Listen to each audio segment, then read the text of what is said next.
yeah, I don't know. I was at work in Indianapolis. Pretty cool venue. We got some pictures to show you guys. So there's this old train station in Indianapolis called Union Station. His name is here. Andrea, by the way, says too high, you wackos. Yeah, I know. So apparently that's obvious to them. Not to us. We spent a lot of time on this. Yeah. But so also your opinion. check this place out though. It's like all right, so it's 1880s train station that they converted for like venue, you know, events and whatever the fuck. So these people. Now, I don't know how much money you have to do this. Like, I mean, this had to cost an insane fucking amount of money. I mean, if you can show the picture of like the grand ballroom or something, or flip through these, because like this place is fucking. There's Paul. There's my friend Paul posing on an old like rail cart. But yeah, very nonchalant. Yeah. Oh, we did a lot of these. Yeah. We had to kill some time somehow. But so we do go to work this wedding out there, and like Jesus Christ, dude, they had like fucking 300 people there in this. You know, look at this place. That's like the main. So that's the what you know. Yeah. What would where have they had been the reception, and that would have been like the grand fucking whatever. You know. Yeah. What is that called? It's like the grand hall or something. Yeah. That's what I would call it. Yeah. So I mean. This place is just like immaculate and perfectly restored and really fucking cool. Did you lose your headphones or no? Go ahead. You know, and all over it is kind of like little bits and pieces of museum quality shit that they've preserved. You know what I mean? There's whole cases of you got old locks, White Claw keys, and I heard there might be one here somewhere. But yeah, I mean. This is like probably like a fucking $200,000 wedding or something. It just blows my fucking mind that these people do this, Yeah, insane. So I don't know. Well, yeah, this thing. It never made any sense to me. Like even if you have that money, why? Yeah, it's buy a fucking Lamborghini, a Bugatti. Yeah, get yourself a Bugatti. Yeah. So no, I mean, this thing was incredible though. Here, just flip through these pictures because I'll show you guys some stuff. There's just whatever, some hallway or something, and there's here. This is interesting. This is after work. There's 3 of us had to share a hotel room. Now, why? That's a whole other fucking story. It was a source of a lot of stress this week. But 3 of us got in this hotel room, 2 beds. Okay, what do you do? Now we talked about it. 2 of you fuck and 1 of them watch. The first, we went through a few of these types of plans, but what we landed on is now. I want you guys to pay special attention here. I see it. So we pushed the beds together, and I'm going to tell you that sounds crazy at first, right?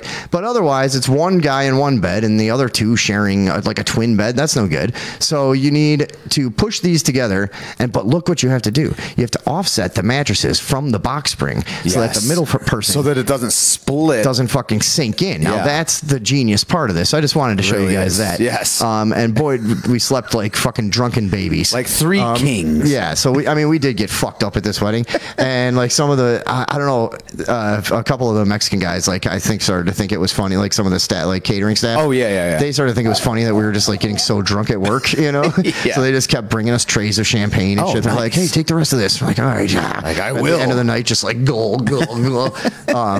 And then whatever. So what else do we got? Going through a here. Staircase. Yeah, just you guys can. So I mean, this was right up my alley. I love shit like this. You do. And the design of these places, man, it blows your fucking mind to go around and think that before most houses had electricity, or you know what I mean, like they were building where was this palaces again? like this, and part of it's Indianapolis, So yeah, the way that it was designed. Like kind of blew my mind for its time. I mean, the whole thing is like on the ground floor, and then you would take these stairs, whatever, to go like up to these elevated tracks to like that they would shoot out in any direction, whatever. What was this part? But like, can you imagine that restaurant? Oh, they actually have a restaurant in the place? Ooh. But like, dude, imagine how much fucking money was in trains back then. That like, for the time that this was built, dude, like some people didn't even have fucking floors. A lot of people, you know what I mean? It's and you have this. Yeah, what era was this? Immaculate Palace. It was like 1883, I think. Okay, it was built. Jesus Christ. Yeah, and and there's a lot that'll get you thinking. Now here is a letter I found. Okay, it's in a case. In one of the little museum sections of this. Now, are we going to be able to read? Can you see that well enough to read it? Yeah. Would you like to? I'll do the honors. And I can actually. Hold on. Yeah, so this was a letter that was written in like No. This is not a letter. This is an explanation of what this is. The Holiday Inn Union Station occupies the remaining half of the original train shed. Okay. It is the only Holiday Inn built within an existing structure. This is now it. Yeah, I wanted to read the letter that I sent you. You didn't send it. Yeah, that was the one with the shadow on it that we were like, oh, can you read that? All right, you know. Let's continue. These are all the pictures you sent me. Here, I'll pull it up. It was in a message right after those. It doesn't matter. You guys don't even need to look at it. I can pull it up here. So it's a letter that I found in a case. That's titled like Memories, right? And it was a bunch of people that wrote in about the yesteryear involving, you know, train travel and stuff. So this is what this letter says. Union Station and its memories go back many years when getting out of India No Place. Ooh. Which I take to be like an old-timey nickname for Indianapolis. That's funny. This is what it says. Here, I'm going to pull this up, actually. Oh, you do have it. Okay, yeah. Well, yeah, I can full screen this. Yeah, okay. And get it over there. And read along with me.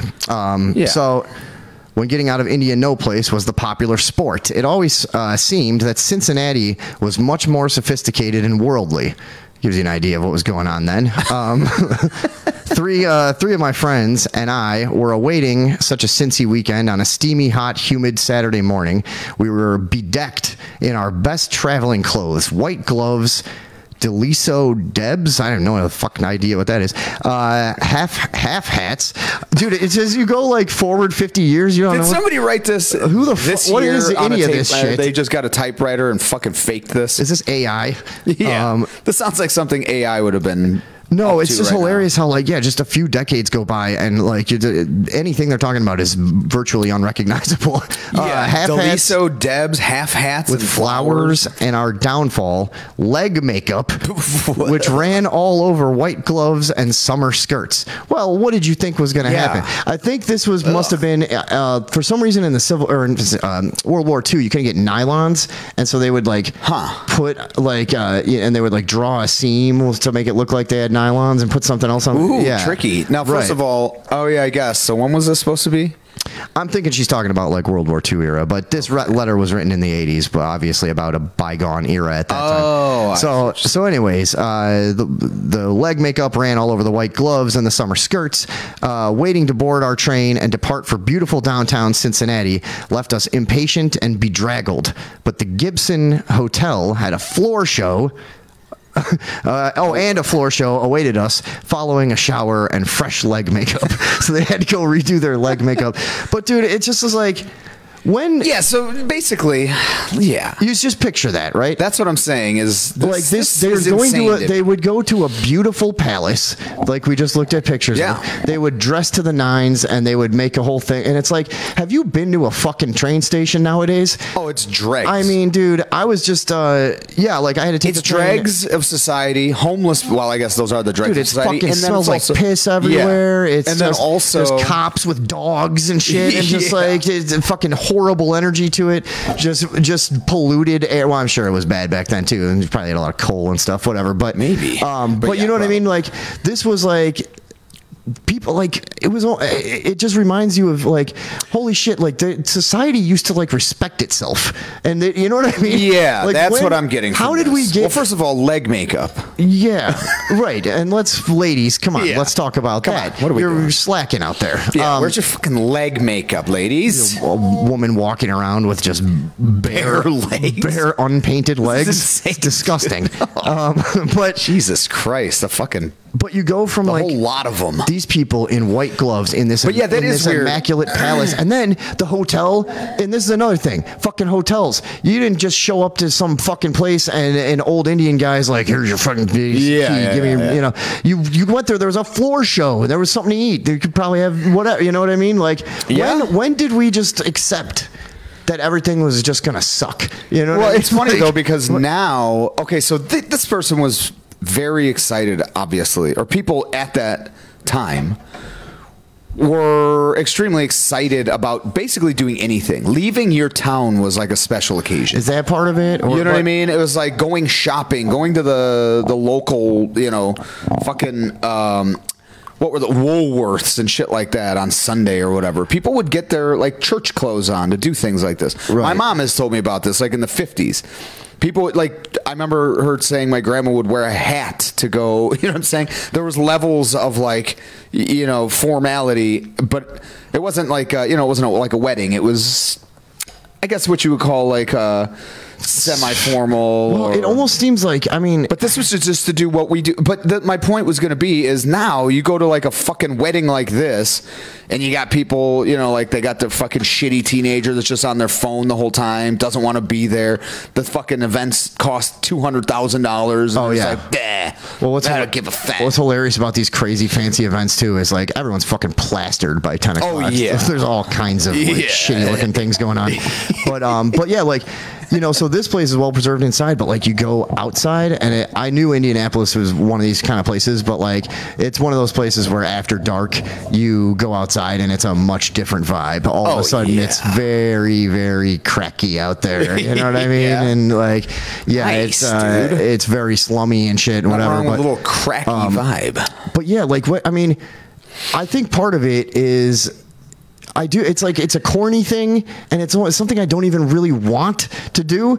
But part of me is like, I used to hear like old people be like, "Oh, you know, they would hate it that we would go out in our pajama pants." Oh yeah, and shit like I remember that. when that. Like, what are you fucking, you know? And I didn't like that when that started happening. I kind of think there might be something to that because we're seeing like. More and more of like life's experiences just fucking eroding away. The decline of Western civilization. Kind of, right? Yeah. I mean, this is, okay. So that'll bring us to a bigger topic. Yeah, you're right.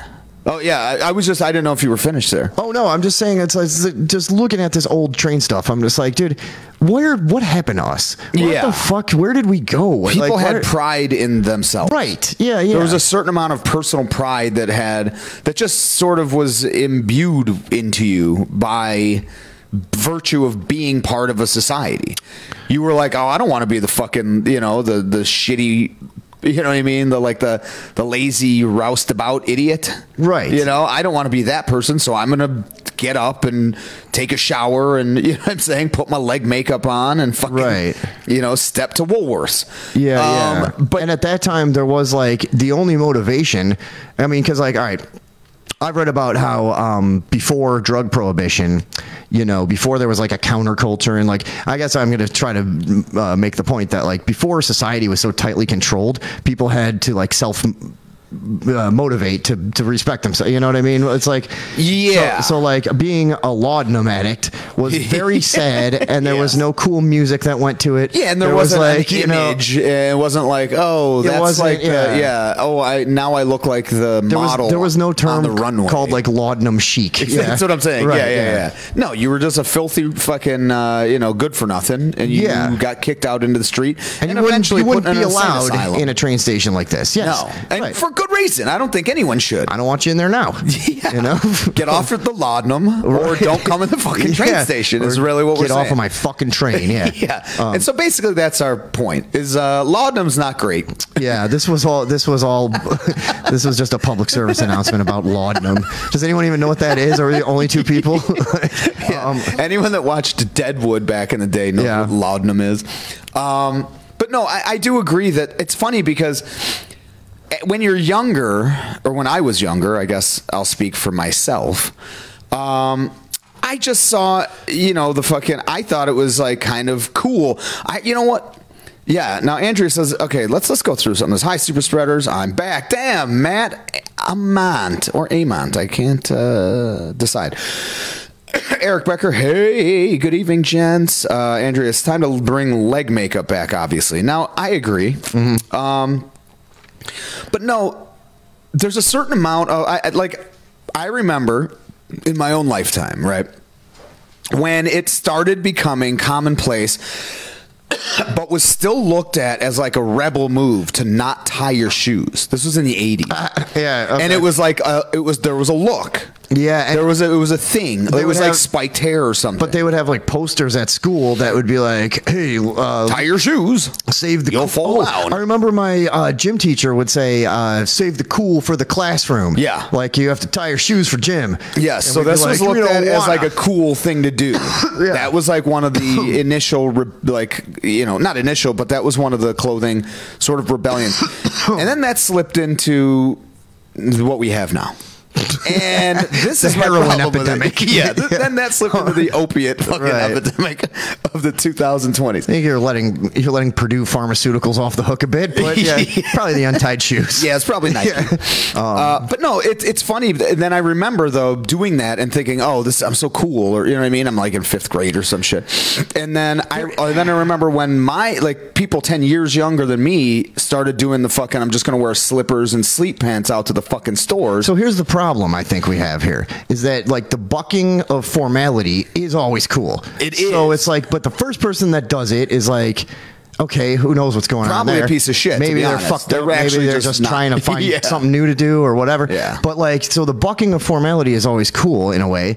But then it's like, yeah, we've gotten to the point of just like. But it's a slippery slope. Now we're like in a postmodern state of untied shoes where it's just fucking no leg means makeup. Anything and no leg makeup. It's just there's a lot of fucking downsides to all of this loose, living. Yeah. But really, like, I don't know where that should be. You know what I mean? Right. Like, I'm not. Because I don't want to wear a suit on the That's train. the thing. Yeah, is I don't want society to be stuffy. Right. You know what I mean? Where's the balance between stuffy and no leg makeup? That's how we are here. Like, we never have any balance. There's never. It's like we just go in one fucking crazy direction. Yeah, and then slide off the edge. Right. And then once about 1 million people are off the cliff, we're like, whoa, whoa, whoa, everyone slow down. And that's when it's time for like a Hitler to take over, and then fucking everything. Now we nuts. don't condone that type of business, of course. But it's just a natural But somebody's going to step up to the plate, and it's going to be someone that's very driven. It's going to be Hitler, basically. It's going to be Hitler again. A great, great, great, great, great grandson who's right now going under Jacobson or something like that. But once he sees and hears his calling, right? That name's getting changed back. Once he realizes what the train stations have become, and then it's jackboots are coming back out of the trundle. But so we never have any fucking It's like, okay, I don't want to wear suits on the train. But I don't want there to be fucking piss everywhere. Like, can we not get somewhere in like? No, that's the problem. It's like an all or nothing. It is, dude. It's like as soon as but it's like something an old fucking Christian guy would have told me when I was like, exactly. But it's that's the insanity of it. It's turning out to seem true, where it's like, like you start letting the facade erode, and we all just become chimps again. Exactly. Like there's this pretense that nobody really likes, but it might be necessary. Yeah, some degree of pretense, of social pretense, may actually be necessary to bind a society. There may have to be some sort of social standards that everyone sort of recognizes and abides by, at least to a degree, that sort of gives everyone a shared identity. This is like such a weirdly puritanical argument, but it's kind of making sense to me. From me, and we didn't really plan on this. This is not something we fucking. But we just wanted to read a letter from somebody.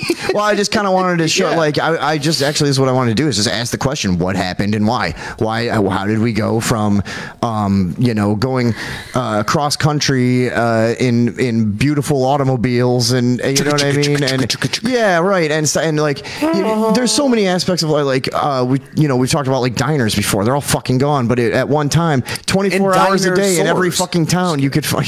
They're all gone too. It's a goddamn shame. But no, like it started to erode, and then a diner became a shitty place. And they used to be, and that used to be a fucking top-notch place to go get some, you pull off dinner. The road in a giant Buick. Yeah. You know what I mean? Yeah, this big fucking hunk of threaten your wife in the parking lot. Yeah. You tell him to stay in the car. Right. Yeah. You smack the kid. Yeah. Do you want anything? Too bad. Yeah. Fucking close Fix the door. your leg makeup, and maybe I'll get you. Maybe I'll get you a fucking tube steak. Goddamn fucking sloppy ass legs. Yeah. Anyways, and that used to be a nice place, and but whatever. It's everything. It's just like there's. But okay, so Matt says we went wrong when we started telling everyone that their feelings on everything mattered. Now, on the face of that, I would agree. But that's another thing that there just can't be any balance on. Exactly. It's like, but their feelings do matter. Yeah. If you're fucking upset, I mean, not to you, but well, not to me. Yeah. Look, I remember having feelings. Yeah. I don't. No. You played. I remember remembering having when feelings. you were 5. Your favorite toy was a severed chicken head. This was never an issue for you. There's so much more room to cackle. Yeah, I know. Yeah, we can really fucking lean into a laugh now. Oh, look at this place. This is an idiotic amount of space. Yeah, and everyone that's not liking the angle, get used to it. But no, that's another thing of like. You know, we went wrong when we started telling everyone that their feelings on everything matter. I mean, I get. Alex says feelings matter if you're gay. Okay. No, but honestly, though, okay, so that's the subject right there. So feelings matter. But there was a time, like we were just joking about back in the 50s, where a lot of people were treated like their feelings didn't matter. That wasn't good it either. Didn't matter, even more so. But so we had to make some progress, but then it just went insanely way past the mark. You know. Okay, so let's take it back before the 50s, before the even. Okay, so let's go 1825, right? Sure. There's a family that is trying to trek, the Oregon Trail, say. They're making up. They got nothing here. They're a Dutch family. Well, that would have been difficult considering that the Black Hawk War was still raging for another 7 years. But yeah, all right. That's okay. Yeah, they were fleeing the Black Hawk War. Why don't we say 1837? Say okay. 1837. No, I'm going to go 1825. Okay.